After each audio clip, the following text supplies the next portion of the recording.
ओम शांति। आज के इस भट्ठी के अंतिम सत्र, समापन सत्र में हमारे बीच में पधारे हैं आदरणीय राजयोगिनी गोपी दीदी जी। एक हाथ हिलाकर हम आपका स्वागत करते हैं, सत्कार करते हैं, अभिनंदन करते हैं। आपका लौकिक और अलौकिक दोनों ही जन्म विदेश की धरनी अफ्रीका में हुआ और फिर दोनों ही रीति से आप लंदन चले गए और वहीं पर बड़े हुए, वहीं पर पढ़ाई पढ़ी, दोनों ही लौकिक और अलौकिक, जिस कारण से दादी जानकी का सानिध्य प्राप्त करने का बहुत बड़ा सौभाग्य रहा। आप पिछले 40 से भी अधिक वर्षों से राजयोगा मेडिटेशन की प्रैक्टिस कर रहे हैं और 30 से भी अधिक वर्षों से बाबा के घर में समर्पित रूप से अपनी सेवाएं दे रहे हैं। आप विशेष करके पूरे विश्व भर में भ्रमण करते हैं। इस बात को एम्फसाइज करने के लिए कि हमारी जो सोशल इकोनॉमिक डेवलपमेंट है या ऑर्गेनाइजेशनल इफ़ेक्टिवनेस है, वो तभी बढ़ेगी जब हम इन क्षेत्रों में भी स्पिरिचुअलिटी को महत्व देंगे। तो इसी बात का प्रचार प्रसार करने के लिए आप विश्व भर में गवर्नमेंट प्लेटफॉर्म्स पर, मिनिस्ट्रीज़ में, बिजनेस में, सोशल ऑर्गेनाइजेशंस, एनजीओस में जाकर लेक्चर्स देते हैं, सेमिनार्स करते हैं। और इसके साथ साथ पिछले 25 से भी अधिक वर्षों से आपके पास अनुभव है प्रोजेक्ट कोऑर्डिनेशन का। कौन से प्रोजेक्ट्स जो विशेष करके यंग लीडर्स के लिए होते हैं, विमेन लीडर्स के लिए होते हैं, थॉट लीडर्स के लिए होते हैं, बिजनेस सीनियर एग्जीक्यूटिव्स के लिए होते हैं, उनके लिए ये प्रोजेक्ट्स कोऑर्डिनेट करते हैं, जिसमें आप इस बात पर एम्फसाइज करते हैं कि लीडरशिप के लिए इनर प्रिंसिपल्स का होना बहुत ज़रूरी है। तो बहुत ही अनुभवी वक्ता है, इंटरनेशनल स्पीकर हैं, स्पिरिचुअल एजुकेटर हैं और मोस्टली कोरोना के बाद से तो मधुबन में भी बहुत ज़्यादा समय रहते हैं। यहाँ के कारोबार में भी आपका योगदान रहता है और मुरलियों का बहुत गहन अध्ययन। तो आज हम आपसे सुनेंगे योग बल से खाता हम कैसे जमा करें सुख का और घाटे का खाता कैसे चुकतू करें। आदरणीय दीदी जी। ओम शांति।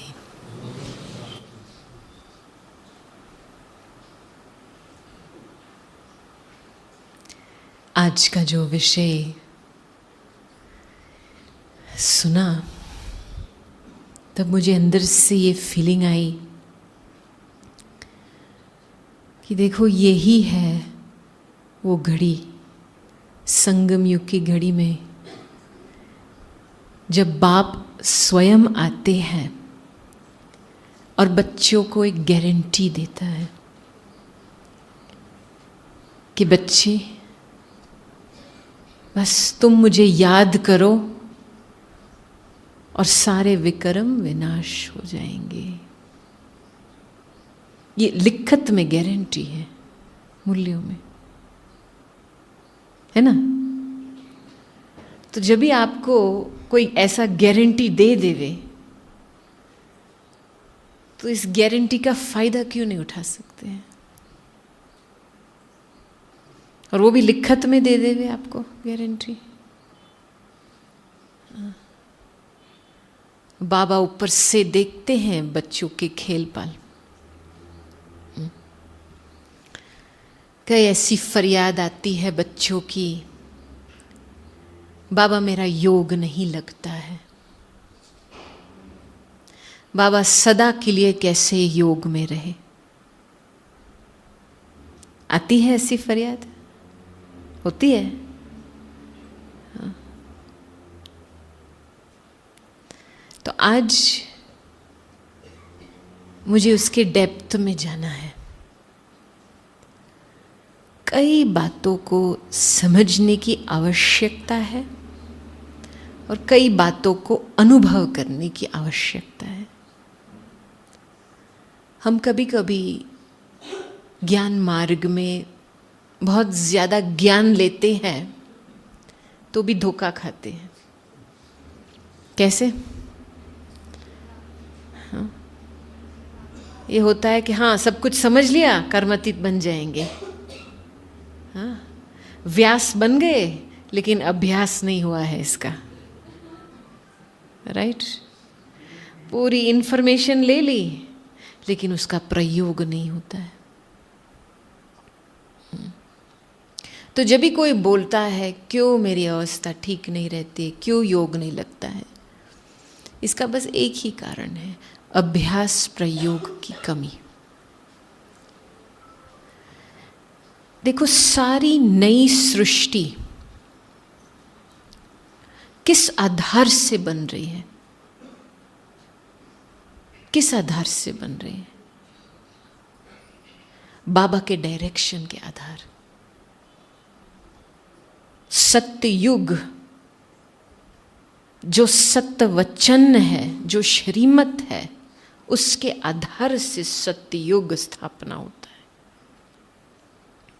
तो जब हम हमारी बुद्धि ईश्वरीय डायरेक्शंस को अमल में लाती है, धारण करती है, तो जो भी मन वचन कर्म संकल्प वाणी कर्म होंगे वो नई दुनिया की स्थापना के लिए होंगे। जिन्होंने ईश्वरीय डायरेक्शंस को धारण किया है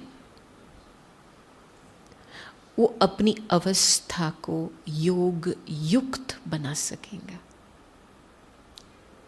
देखो, हम क्लासेस तो बहुत लेते हैं, ठीक है, बड़ों से पूछते हैं योग की विधि बताओ, विधि तो बहुत नोट किया है, लेकिन अवस्था को कहाँ तक योग युक्त बनाया है,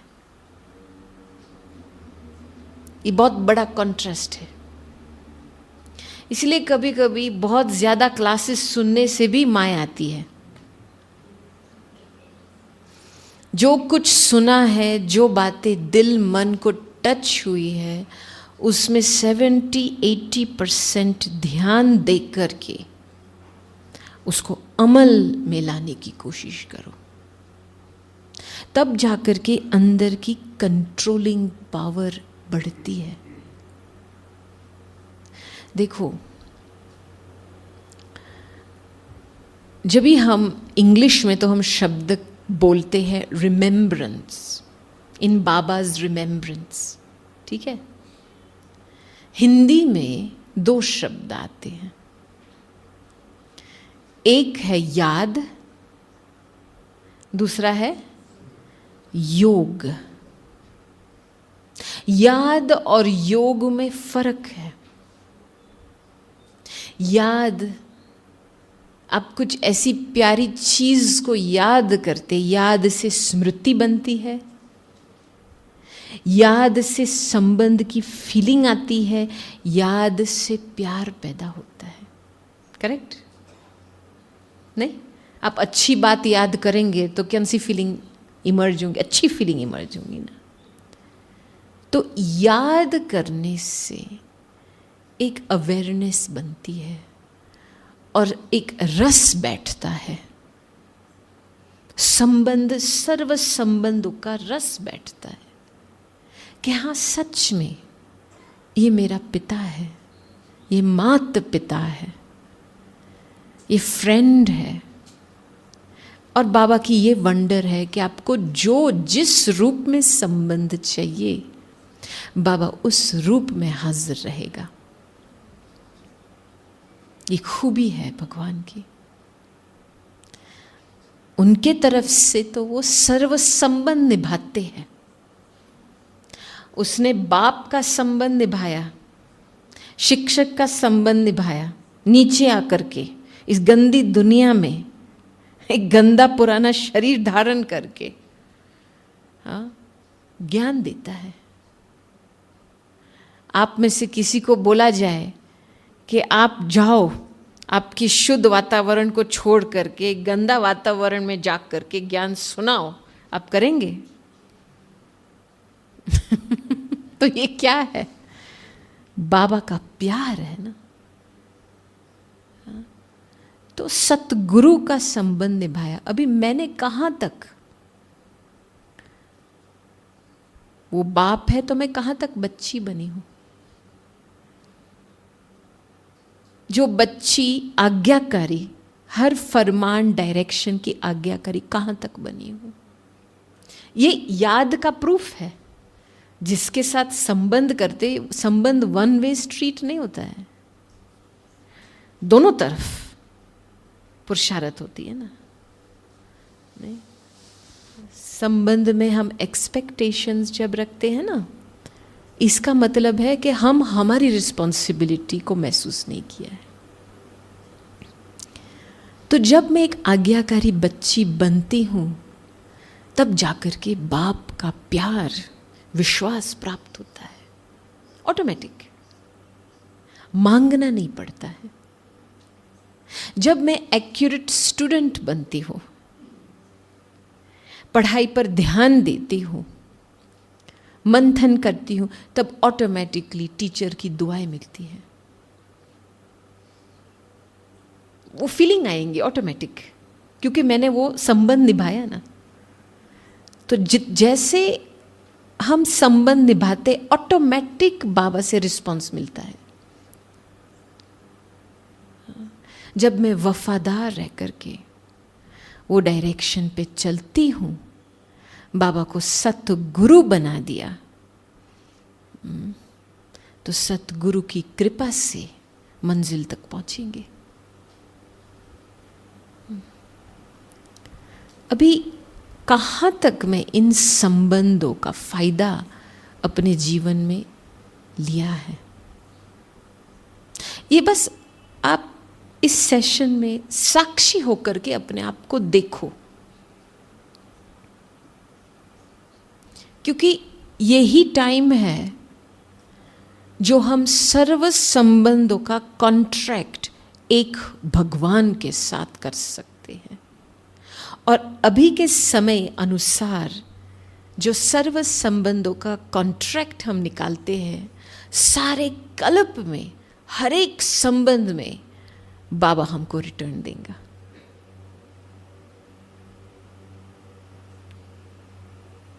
वंडर की बात है। भगवान कभी दूर नहीं होगा हमारे से, क्योंकि हमने संगम युग पे सर्व संबंध निभाए हैं। संबंध माना रस, माना प्यार। अभी आपने अपनी दिल किसी व्यक्ति या वस्तु को दे दिया है, तो वो रस कैसे बैठेगा? नहीं बैठ सकता है ना। इसीलिए हमने जब एक बारी दादी को पूछा था, बड़ी दादी को, कि दादी बाबा आपको क्यों इतना प्यार करता है, बड़ी दादी ने सीधा जवाब दिया, क्योंकि मेरी आंखें कभी कोई व्यक्ति या वस्तु में डूबी नहीं है।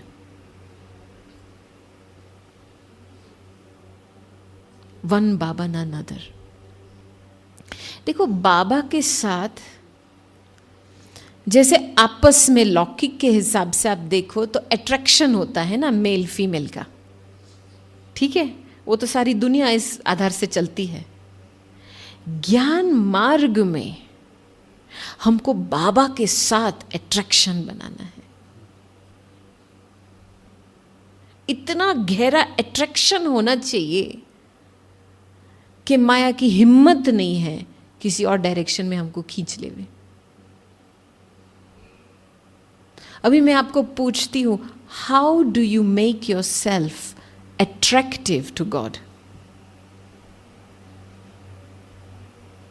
क्या चाहिए?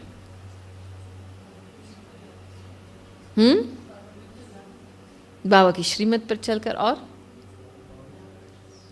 हाँ, सुना ही नहीं देता है। फॉलोइंग ऑल हिज डायरेक्शंस, हाँ ठीक है, बहुत लोग अच्छे ड्यूटी प्रमाण फॉलो करते हैं, वो भी है। प्यूरिटी और चलन में, और हाँ, प्यूरिटी का एक फैसेट है जो भगवान को राजी करता है, और आप इस बात को धारण कर लेंगे ना तो भगवान का दिल जीत लेंगे।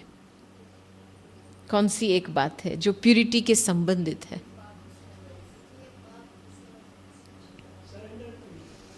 ये प्यूरिटी की क्वालिटी है, बेसिक क्वालिटी है।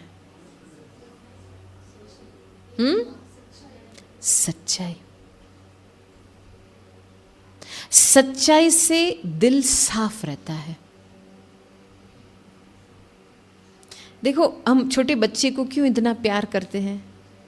वो कुछ दिल में नहीं रखते हैं ना किसी के प्रति। जो आया इसके साथ मिला लेते हैं, मिलते हैं। तो छोटे बच्चों की स्वच्छता, प्यूरिटी आकर्षित होती है। तो अंदर एवर प्योर बाप के साथ रहना है तो मुझे दिल को, मन को, विवेक को एवर प्योर बनाना ही पड़ेगा। माना खुद के व्यर्थ नेगेटिविटी को सामना करके फुल स्टॉप लगाना पड़ेगा। तो ये सारी बातें फिर योग में आती है। योग का सब्जेक्ट, योग एक साधना है। कहते हैं ना बुद्धि योग, और साधना एक बुद्धि की एक्सरसाइज है। देखो, याद से मन मना भव हो जाते हैं, सर्व संबंध का रस बैठता है, बुद्धि योग से बल मिलता है विकर्म को विनाश करने के लिए। और बाबा ने हमको कई ऐसी स्थितियां की परिभाषा दी है कि बच्चे ये ड्रिल प्रैक्टिस करो, बुद्धि का योग मजबूत हो जाएगा। ये जैसे बुद्धि की एक्सरसाइज। अभी मैं यहाँ बैठती हूँ, मैं बहुत सारे किताब पढ़ती हूँ, वेट लॉस का किताब, एक्सरसाइज का किताब, लेकिन जब तक मैंने उसका प्रयोग नहीं किया है तब तक मेरा वेट लॉस होगा? मुझे जिम में जाना पड़ेगा, एक्सरसाइज करना पड़ेगा, तब जाकर के वो बात प्रैक्टिकल में आएंगी ना। तो वैसे ही नोटबुक में बहुत अच्छे अच्छे पॉइंट्स से अभी एक स्पिरिचुअल जिम बनाओ और उसमें अपने आप को बांधो, एक्सरसाइज का नियम बनाओ, ड्रिल का नियम बनाओ। और इसमें कई प्रकार के योग की स्थितियां हैं जो हम इसमें प्रयोग करेंगे ना, बुद्धि अचल अडोल बन जाएंगी। क्योंकि बुद्धि योग से शक्ति प्राप्त होती है, बुद्धि योग से बल मिलता है, स्थिर हो सकते हैं, एकाग्रचित्त बन सकते हैं।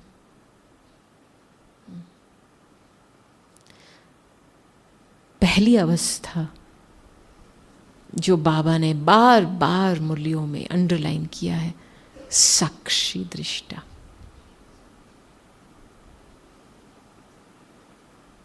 बाबा ने क्यों इस स्थिति का वर्णन किया है?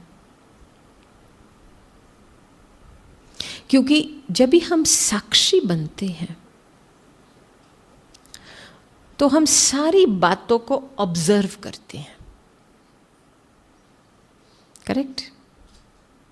बातें बाहर है, मैं अंदर हूं। मैं सारी बातों को ऑब्जर्व करती हूं और मैंने बाप का सहारा लिया है उस समय। अभी क्या होता है, ड्रामा में कुछ आया, परिस्थिति आई और हम परिस्थिति में डूब गए और परिस्थिति का सहारा लेते हैं या कोई व्यक्ति का सहारा लेते हैं, मैनिपुलेशन करते हैं, कंट्रोल बाहर का करते हैं। जब साक्षी बनते हैं, अंतर्मुखी होकर के अपने आप को ऑब्जर्वर स्थिति में स्थित करो और बाबा का सहारा ले लो, कुछ भी हो जाए। देखो, रावण की तो दुनिया है, कांटों का जंगल है। बड़ी दादी हमको कहती थी, कंप्लेंट क्यों करो कि ये कांटा मुझे चुभा है। अरे ध्यान से, जहां पांव रखना है वो ध्यान से रखो। कांटे तो रावण की दुनिया की नॉर्म है, तो हम परिस्थितियों का को क्यों कंप्लेंट निकाले कि ये हो रहा है, वो हो रहा है, वो। ये तो रावण की दुनिया का धर्म है। हमारा काम क्या है? साक्षी दृष्टा बनना। जितना हम साक्षी होकर के हर बात को ऑब्जर्व करेंगे ना, वो बात बहुत जल्दी पास हो जाएंगी। जैसे आज का विषय है, योग बल से दुख का खाता, विकर्मा का खाता कैसे कम हो जाए। इस स्थिति से फर्स्ट फाउंडेशन है ये स्थिति। ऑब्जर्वेशन पावर से जो भी कुछ आता है वो जल्दी चला जाता है। बीच में आपने एक भी संकल्प किया ना, क्यों आया है, हाँ, कैसे आ गया, कब जाएगा, अटक गए, गाड़ी अटकी। अब बाप के छत्र छाया के नीचे हो, उसका सहारा लिया है, माया किनारा कर देंगी। तो साक्षी दृष्टा, अभी एक सेकंड के लिए जहां पे भी बैठे हो, अंतर्मुखी बन जाओ।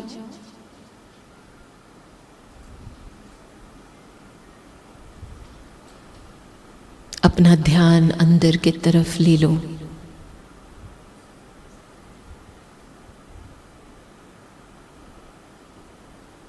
अपनी अंदर की शक्ति को एकाग्र करके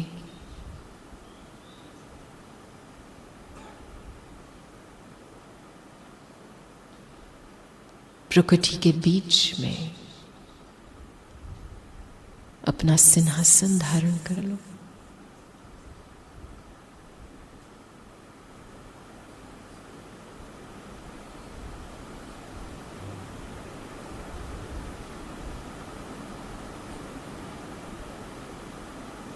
मैं आत्मा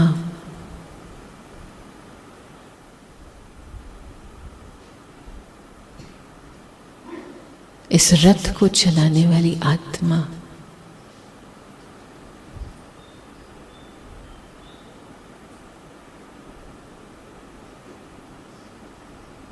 साक्षी की सीट पे बैठ करके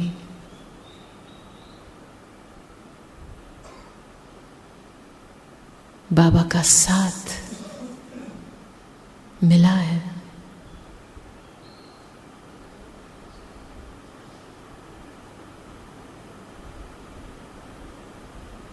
मैं अंदर बैठी हूं,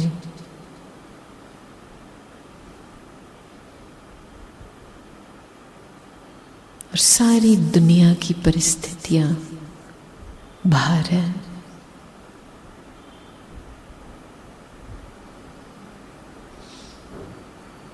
और मैंने अंदर बाबा का सहारा लिया।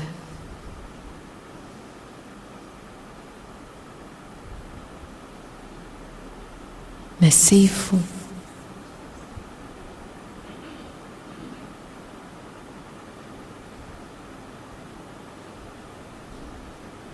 मैं सेफ हूं, मैं साफ हूं।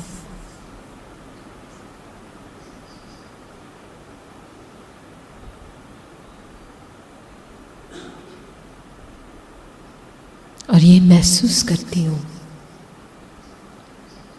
जो भी परिस्थिति आएंगी सो जाएंगी, चली जाएंगी।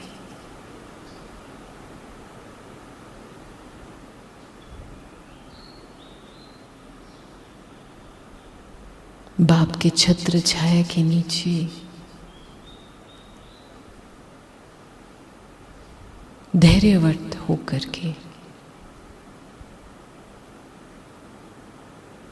मैं साक्षी अवस्था में स्थित रहती हूँ।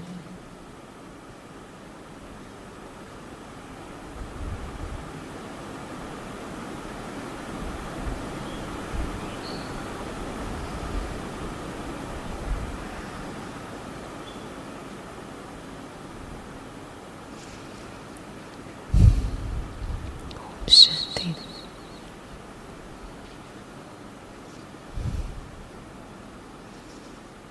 कितना अच्छा लगता है, अच्छा लगता है ना। 2 मिनट का काम, अपनी सीट पे बैठना मुश्किल लगा? नहीं, ये नेचुरल है। इस अभ्यास को नेचुरल बना दो। जितना इस अभ्यास नेचुरल होगा ना, तो इमीडिएट सॉल्यूशन, हर एक बात की इमीडिएट सॉल्यूशन ये सीट है। इस सीट को पकड़ लो पहले, फिर जो टचिंग बाबा को देना है वो आपको देंगे। परिस्थिति के बारे में एक संकल्प भी खर्च नहीं करना है, कुछ भी हो जाए। समझ में आई बात? तब जाकर के आप व्यर्थ और नेगेटिविटी से बच जाएंगे, क्योंकि साक्षी की अवस्था नहीं होंगी ना, तो आप विकर्मों में और ज्यादा खाता बनाएंगे। क्योंकि आप देखो, जहां बाप नहीं होता है वहां पाप होता ही ना। कुछ ऐसे उल्टा सुल्टा संकल्प रचेंगे, कुछ ऐसी उल्टी सुल्टी रिएक्शन हो जाएंगी और ही विकर्म बनते जाएंगे। इसीलिए कैसे भी करके अपने आप को इस अवस्था में टाइट कर दो, इस एक्सरसाइज में टाइट कर दो। अभी हमारा ये अभ्यास है, हम मीटिंग में बहुत सारा दिन बैठते रहते हैं, ठीक है। इस मीटिंग में बैठो, ये सिचुएशन में, वो सिचुएशन में।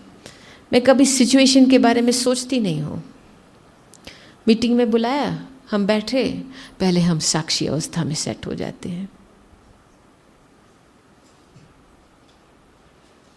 आप पे ही सॉल्यूशन निकलता है, बिना अपनी एनर्जी से, खर्च से। फिर फुल स्टॉप, ब्रेक। बाबा ने जब दादियों के साथ मुलाकात अव्यक्त बाप दादा करते थे, तो खास करके महारथी, जो महारथी है, जो फुल पास विद ऑनर्स होंगे, वो एक अभ्यास के कारण, और वो है फुल स्टॉप, ब्रेक लगाना। अब देखो, मिलिट्री स्कूल में वो क्या करते हैं,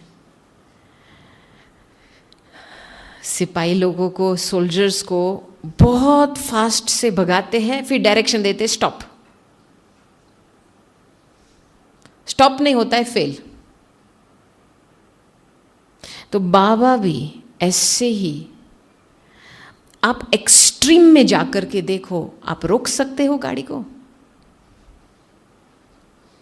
जब भी बहुत ज्यादा संकल्पों का विस्तार होता है, बुद्धि बिखरी हुई होती है, तब उस समय कितना समय लगता है स्टॉप करने में, ब्रेक लगाने में।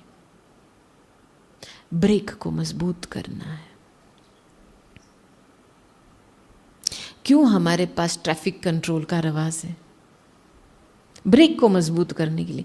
अभी तो हम देखते हैं ट्रैफिक कंट्रोल के समय कोई खाता है, पैदल करता है, इधर उधर देखता है, फोटो खींचता है, जैसे ट्रैफिक कंट्रोल का महत्व रहा ही नहीं है। बस अच्छा गीत सुन लिया, हो गया ट्रैफिक कंट्रोल। बुद्धि की ब्रेक तो लगी नहीं। लगी क्या? कभी कभी हमने एक एक्सरसाइज करवाई थी यूथ कोऑर्डिनेटर्स को एक बारी। उनको एक वो जापान में आती है ना ओरिगामी, वो जो अच्छे अच्छे पेपर को फोल्ड करके उसका डिज़ाइन बनाना, एक बोट बनाते हैं या एक कबूतर बनाते हैं या कुछ ऐसा। अच्छा, तो इनको एक एक्टिविटी दी गई थी। तो सभी एक सर्कल में बैठे थे और इन्हों को 15 मिनट दिया था कि आप ये पेपर को लेकर के, आपके पास डायरेक्शन होगा, उसको फोल्ड करके एक बोट बना लो या कबूतर बना लो, जो भी डायरेक्शन दिए हुए हैं। और बीच बीच में हम घंटी बजाएंगे, हर 2-2, 3-3 मिनट घंटी बजाएंगे। जब वो घंटी बजती है तो शिव बाबा को याद करना है। सिंपल है ना। तो 15-20 मिनट की एक्टिविटी वो शुरू किया। डायरेक्शन को देखते रहे, पेपर का वो इस फोल्ड करते रहे, डिज़ाइन बनाते रहे। किसी को आता था, किसी को नहीं आता था। और बीच बीच में हर 2-3 मिनट घंटी लगती थी। तो हम देखते थे इनका रिएक्शन क्या है। 20% जब घंटी बजती थी रुक जाते थे बाबा की याद में। बाकी 80% को घंटी को सुनाई नहीं दिया, इतने व्यस्त थे काम में। और फिर बाद में जब भी हमने फीडबैक लिया था ना उन्होंने उनसे, तो पूछा कि जब घंटी बज रही थी तो अंदर से आपने क्या अभ्यास किया था। तो इत्तेफाक से 1-2 लोगों ने बोला हमने पूरी कोशिश की ब्रेक लगाने के लिए और बाबा को याद करने के लिए। कई ऐसे 1-2 को सक्सेस हुए 2-3 बार। मेजॉरिटी को इरिटेशन पैदा हो रहा था कि मेरे काम के बीच में घंटी क्यों बजी है। आप सोचो प्रायोरिटी क्या है। ऐसे हो जाता है ना, हम काम में इतना व्यस्त होता है कि जब ऊपर का बुलावा होता है तो हम जैसे चिड़चिड़ापन में आ जाते हैं। अरे छोड़ो ना, मुझे मेरा काम पूरा करने दो ना। ठीक है, घर नहीं जाना है, सत्युग में नहीं जाना है, ठीक है, काम में व्यस्त रहो।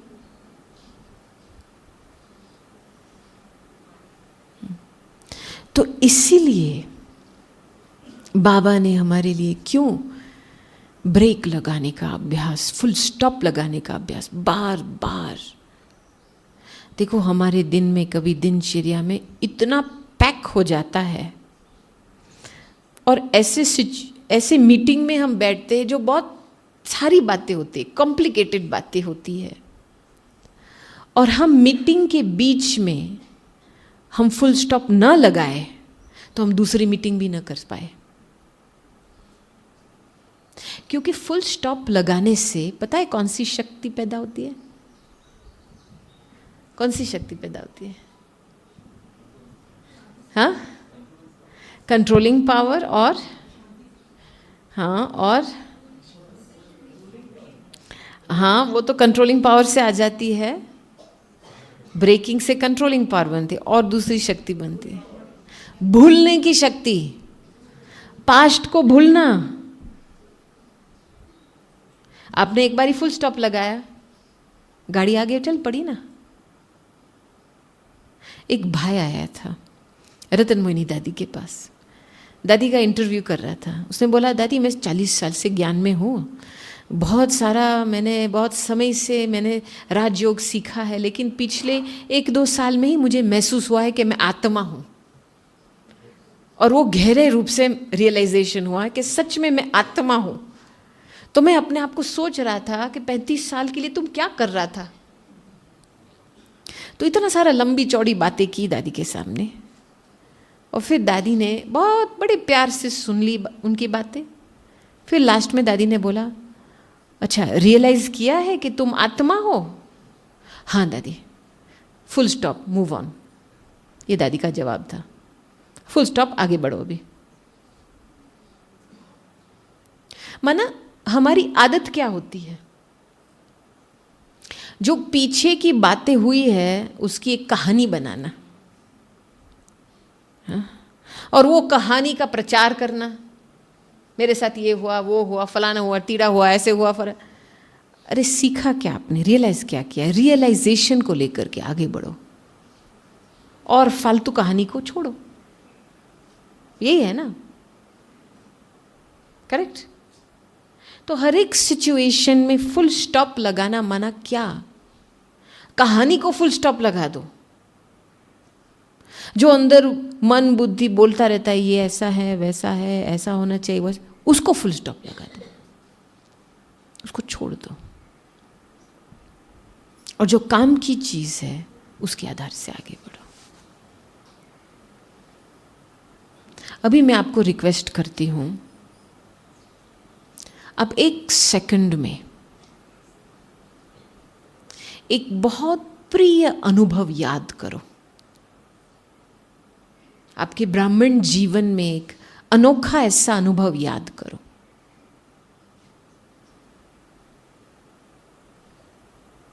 बाबा के साथ, परिवार के साथ, जो भी।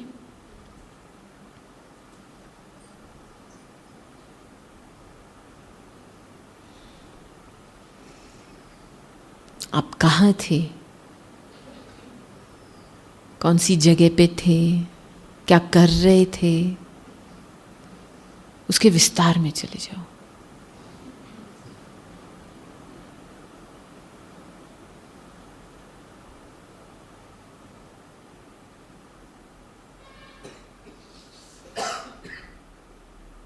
अभी फुल स्टॉप।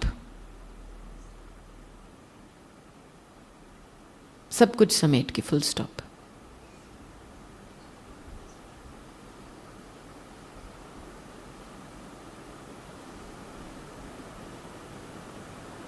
बिंदु लगाओ, बिंदु बन जाओ।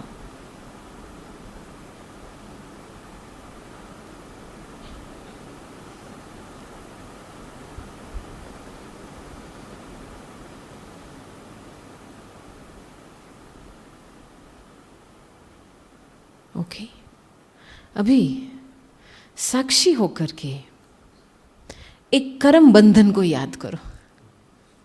साक्षी की सीट होकर कर्म बंधन को याद करो।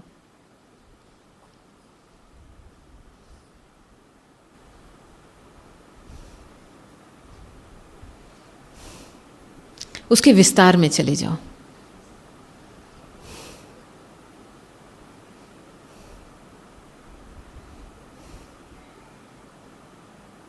क्या हुआ, कौन था, उन्होंने क्या बोला, क्या परिस्थिति है, उसके डेप्थ में जाओ।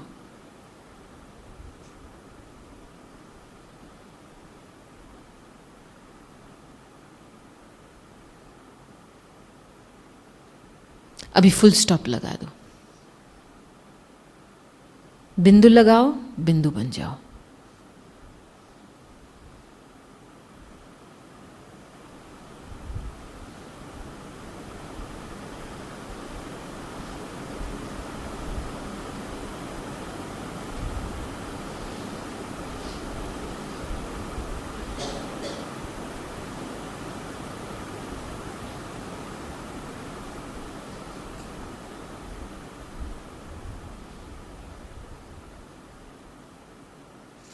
अच्छा,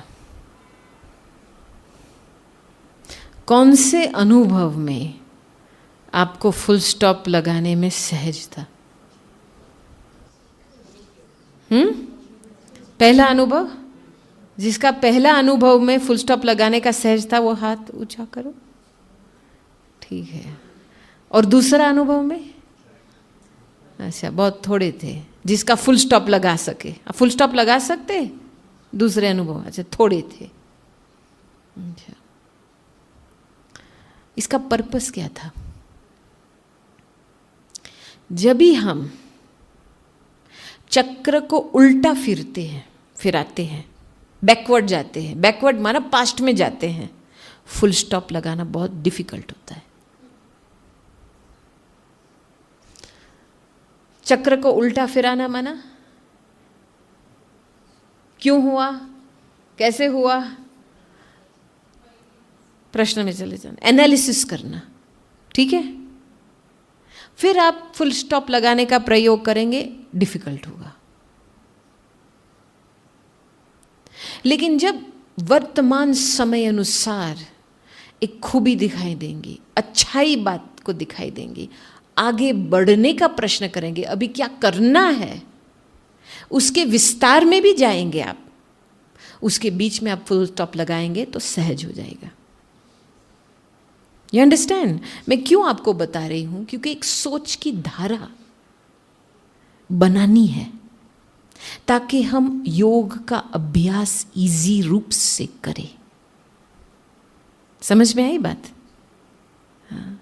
कई बारी हम दादी के पास जाते थे और दादी जी हमको बोलती थी ऐसे नहीं सोचो, ऐसे सोचो, ऐसे नहीं सोचो। हमारी सोच की धारा को करेक्ट करती थी, क्योंकि हम सारे पास्ट में जाते थे। फिर हम बाबा को कहते हैं अच्छा मुझे ज्ञान दो। अरे ज्ञान पास्ट के लिए थोड़ी होता है। ज्ञान कहता है past is past, full stop, move on. तो ब्रेक लगाना बहुत ही आवश्यक है। जब ब्रेक लगाएंगे तब जुबान पे भी ब्रेक लगेंगे। और सबसे बड़े विक्रम यहां से होते हैं ना, बिना सोच से कुछ बोल दिया, गरम हो गए कुछ बोल दिया, रोब में आकर के कुछ बोल दिया।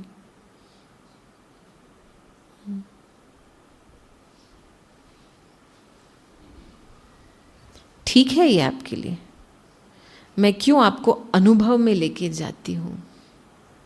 क्योंकि ये योग बल है, ये योग बल की डेवलपमेंट है। तीसरी अवस्था, अशरीरी भव। अशरीरी भव, इसका फुल फायदा उठाना है तो अंदर से एक बात को बिठाना बहुत जरूरी है, और वो है करण करावनार बाबा सब कुछ कर रहा है। क्योंकि हमको अशरीरी बनना है। किससे अशरीरी बनना है? मैंपन से, मेरापन से। करेक्ट? देह तो अपना काम करती है, लेकिन देह भान में हम आते हैं मैंपन के आधार से, मेरापन के आधार से। ये कॉन्शियसनेस है। इस कॉन्शियसनेस को लेट गो करना अशरीरी भावना, मैंपन, मेरापन। सच में मैं आपको बताऊं, दादियाँ, हमारी दादियाँ, और हमने तो बहुत नज़दीक से दादी जानकी का अभ्यास देखा है। इन दादियों को अंदर जड़ में मेरा एक शिव बाबा और कोई नहीं, ये रियलिटी थी। हम यहाँ बैठे हैं, बोलते हैं हाँ मेरा एक शिव बाबा, लेकिन मेरी पोतरी भी एक है, दूसरी है इस बीच में, मेरी बीवी भी है, मेरा हस्बैंड भी है, मेरे बच्चे भी है। एडिशन होता रहता है इसमें। मेरापन कंप्लीट छूटा नहीं है। छूटा है रियलिटी में देखो, क्योंकि कितना जल्दी से हम कुछ चीज को मेरा कर देते, पता है? आजकल आप देखो, पहले पहले आप देखते थे बाबा मिलन में क्या होता था। अंदर हॉल में आते थे लोग तो क्या ढूंढते थे?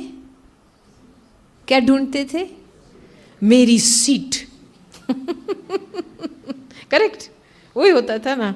अभी आपने एक सीट ढूंढी, ठीक है, एक सीट पे आपका नाम है, तो आप फिर वहां बैठे 10-15 मिनट, फिर वो सीट छोड़ के आप चले गए बाथरूम में, फिर आप वापस आए, कोई और बैठा है आपके सीट में, तो क्या सोचेंगे? क्या सोचेंगे? ये मेरी सीट में कौन बैठा है? आपने क्या बनाई थी वो सीट? बस 15 मिनट बैठ करके मेरी सीट हो गई क्या?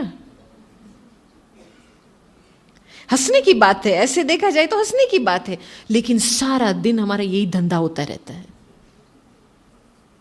सेवा में भी ऐसी होती है। मेरा सेंटर, मेरे स्टूडेंट, मेरी सेवा, मेरा डिपार्टमेंट। बहुत डीप बीमारी है ये। और रियलिटी में देखा जाए तो मेरा है क्या? क्या है मेरा? मैंने ये बनाई है क्या सीट?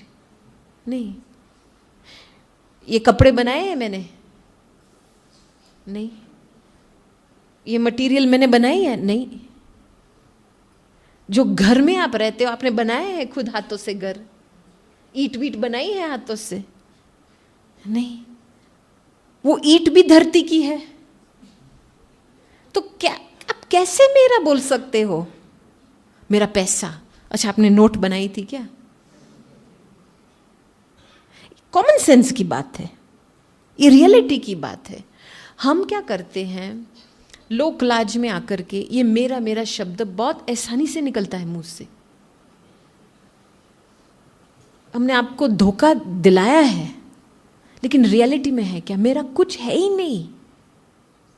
देखो ये सारी दुनिया सर्व के सहयोग से चलता है। वंडर की बात ये है,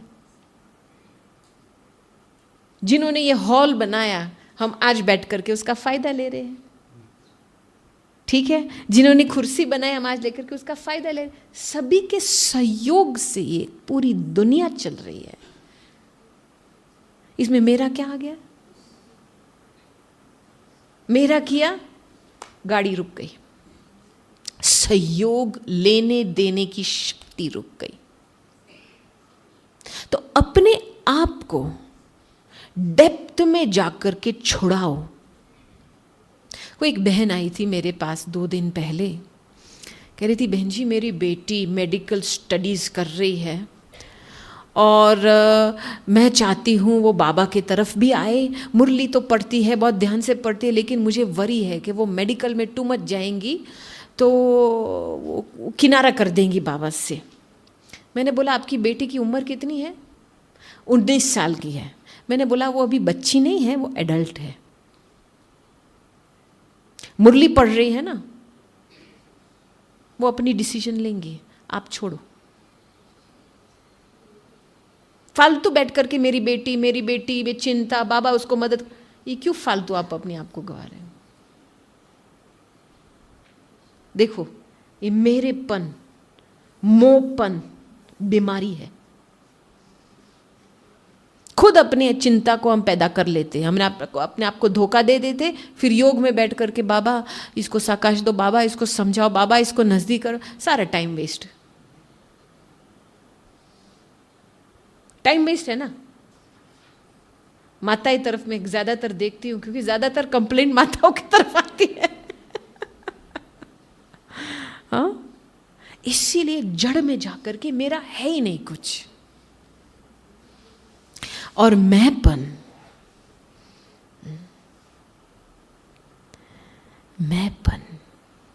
ये बहुत सूक्ष्म है। ये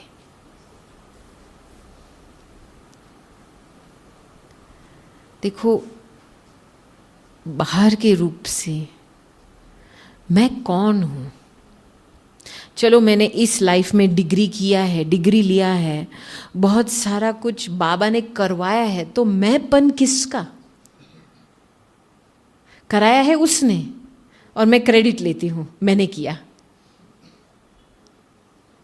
दादी जानकी 2 संकल्पों से दूर रहती थी।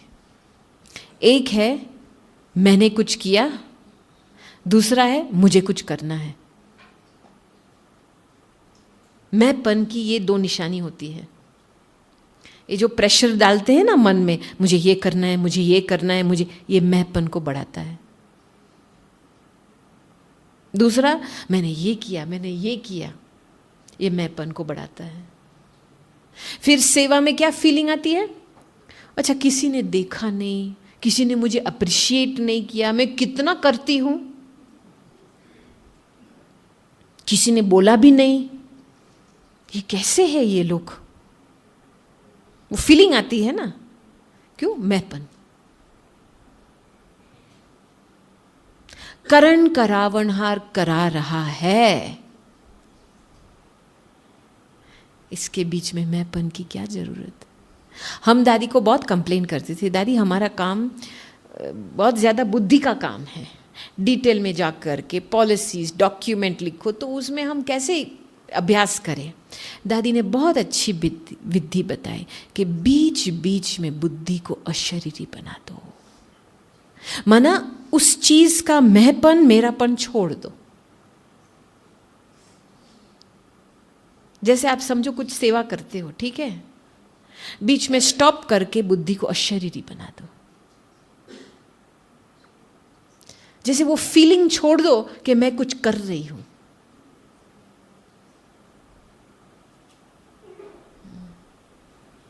बहुत इजी है ये, लेकिन अटेंशन चाहिए। अशरीरीपन, उससे क्या होता है, एक फायदा होता है कि हम दुख नहीं लेते हैं। अशरीरी भव की स्थिति पेन रिलीविंग टैबलेट है। दादियों को बहुत पेन होता था, हमने दादियों के शरीर को देखा है ना। दादी जानकी को बचपन से लेकर के कितनी खांसी होती थी, ब्रोंकाइटिस होता था, ये होता था, 4 बारी तो मौत के द्वार पर खड़ी है। लेकिन जब बॉडी को पेन होता है तो बॉडी सबसे नजदीक है ना आत्मा के, राइट? उसमें क्या होता है, मेरे को क्या हुआ,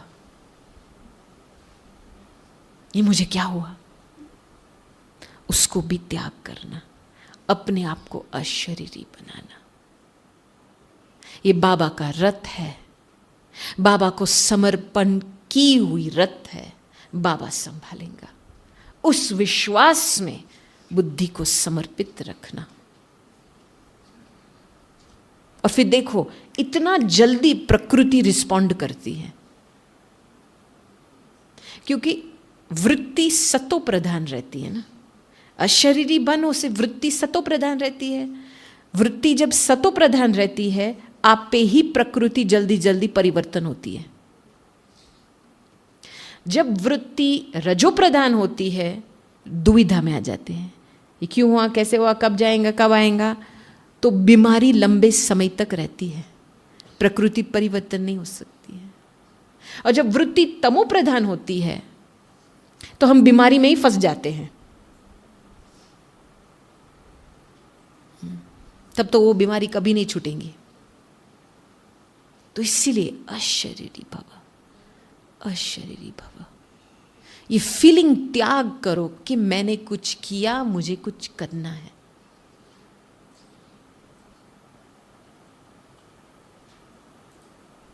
मैं आपको बस ये 3 अवस्था तक मैं बताती हूं। क्यों? क्योंकि ये फाउंडेशन है योग बल का खाता में जमा करना, ताकि हम विक्रम और ज्यादा करें नहीं, और पिछले का विक्रम विनाश हो सकता है। ये 3 प्रैक्टिस से एकाग्रता की शक्ति बढ़ती है। और फिर आप जब चाहो, कौन सी स्थिति में स्थित होना है, आप स्थित हो सकते हो। मास्टर सर्वशक्तिवान की स्थिति में तुरंत स्थित हो सकते हैं। अव्यक्त फरिश्ता का रूप क्या है? वही है ना, एक एक टाइटल का स्वरूप है ना, हर एक क्वालिटी की महसूसता है ना। मैं शांत चित आत्मा, कहां तक मैं इस स्थिति में बैठ सकती हूं? बस मैं एक शांत चित आत्मा, जीरो बन जाओ।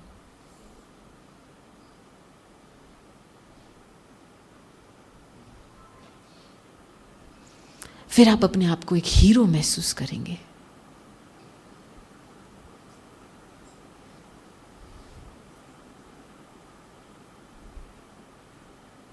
ये है इजी राजयोग। इसमें क्या डिफिकल्टी की बात है? क्या कॉमन सेंस की बात है ना, और प्रैक्टिस की बात है। करेक्ट? अभी आप जिस धरनी में आए हो, ये टाइम पास करने के लिए नहीं आए हो।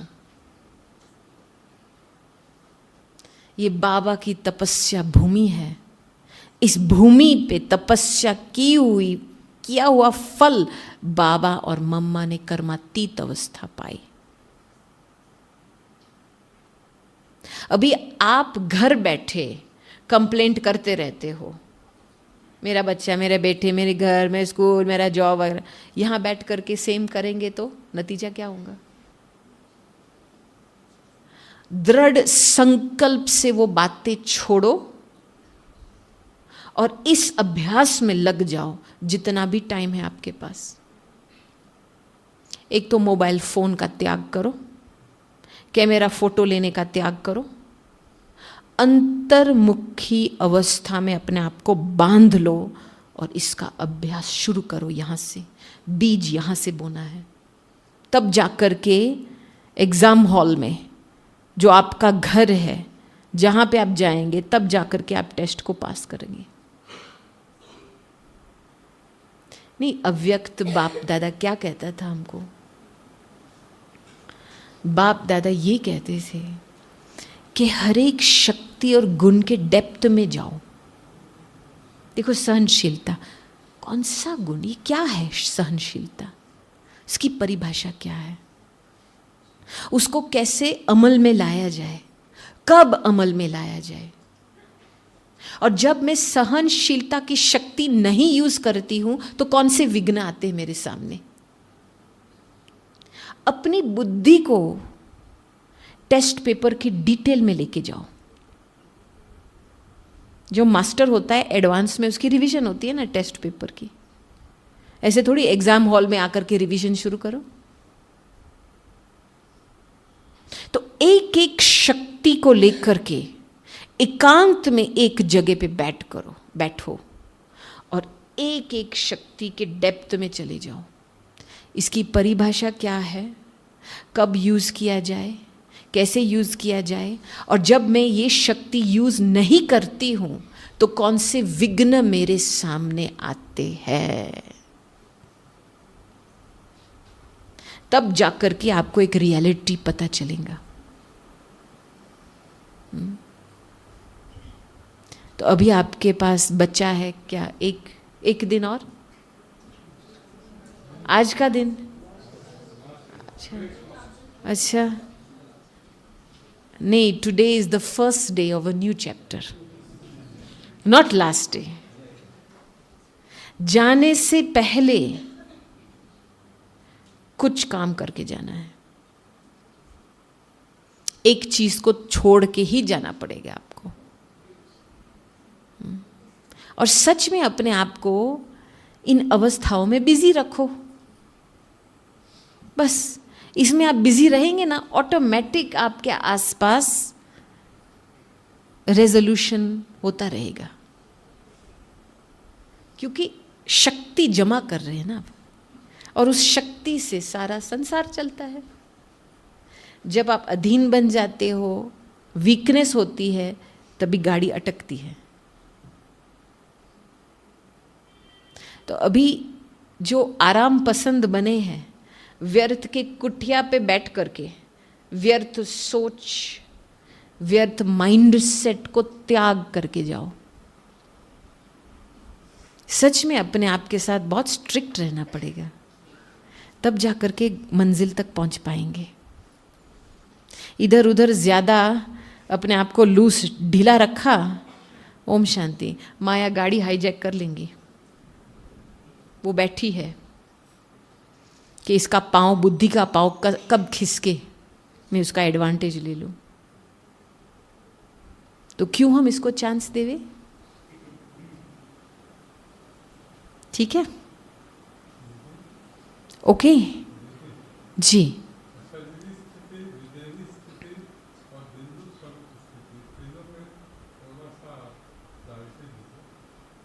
अशरीरी स्थिति, मैं रिपीट करती हूँ, अशरीरी स्थिति, विदेही स्थिति और बिंदु रूप। अशरीरी स्थिति है मेरापन, मैंपन, कॉन्शियसनेस का त्याग, इंस्टेंट, वो भान को छोड़ना। विदेही स्थिति है घर की साइलेंस की स्थिति। विदेही, ऊपर बिल्कुल साइलेंस। और बिंदु रूप स्थिति बीज रूप अवस्था भी बोल सकते हैं इसको, जिसमें मैं अपने आप को सर्वशक्तिया गुणों से संपन्न बीज रूप आत्मा, एकाग्रचित, कंसंट्रेशन, वो परम धाम में साइलेंस, निराकार स्थिति होती है, वाणी से परे जाने की स्थिति, ठीक है। लेकिन बीज रूप एक डिफिकल्ट अवस्था है। आपको इत्फाक से 1-2 सेकंड का अभ्यास होगा इसका, और वो अमृत वेले के समय। क्योंकि क्या है, जब भी हमने दिन का शुरुआत किया है ना, हमने सोच शुरू किया, झाड़ उगता है, बोल शुरू किया, झाड़ उगता है, कर्म में आए, झाड़ उगता है, फिर बीज रूप अवस्था डिफिकल्ट होती है।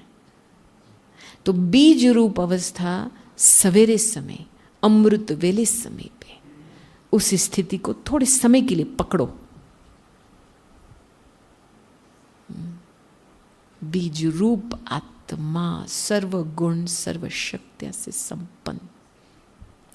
अशरीरी का अभ्यास दिन में, कर्म करते हुए बीच में भान छोड़ो।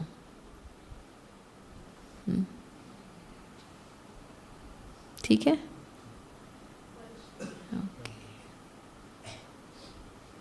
क्या फरिश्ता स्वरूप? अच्छा, यहाँ पे फरिश्ता स्वरूप का अभ्यास में कौन एंजल को विजुअलाइज करता है? अच्छा, फरिश्ता स्वरूप महसूस होता है? हाँ, रियलिटी में महसूस होता है एंजल को देखने में। फिर कर्म करते हुए फरिश्ता स्वरूप रहता है? नहीं रहता है। अच्छा, ठीक है। माना इस अभ्यास में विधि की प्रॉब्लम है। देखो, योग विजुअलाइजेशन नहीं है। विजुअलाइजेशन माना अपने मन में कुछ पिक्चर बनाना।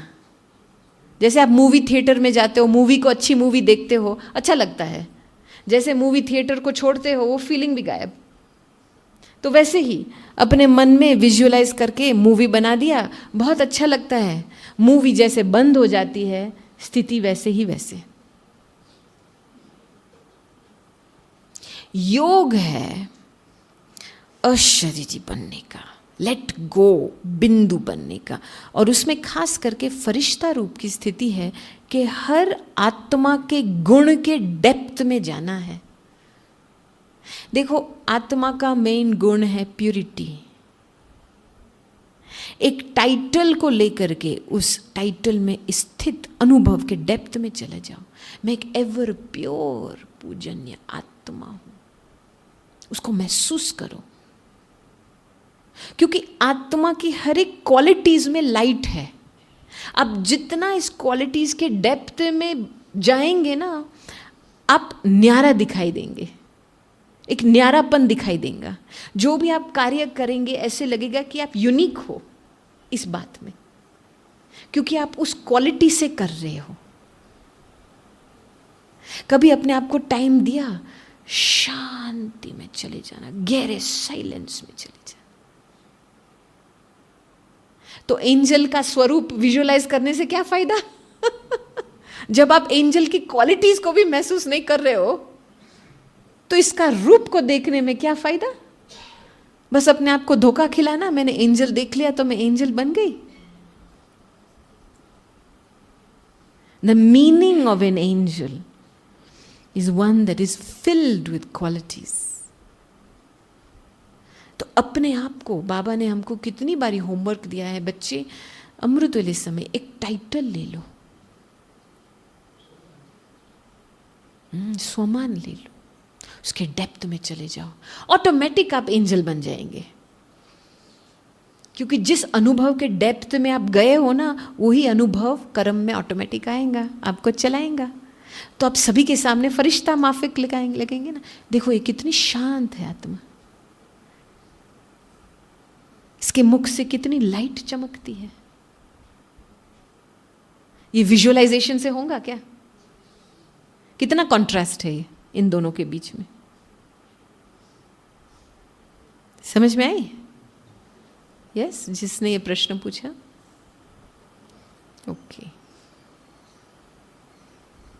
ओके, हाँ, एक और प्रश्न।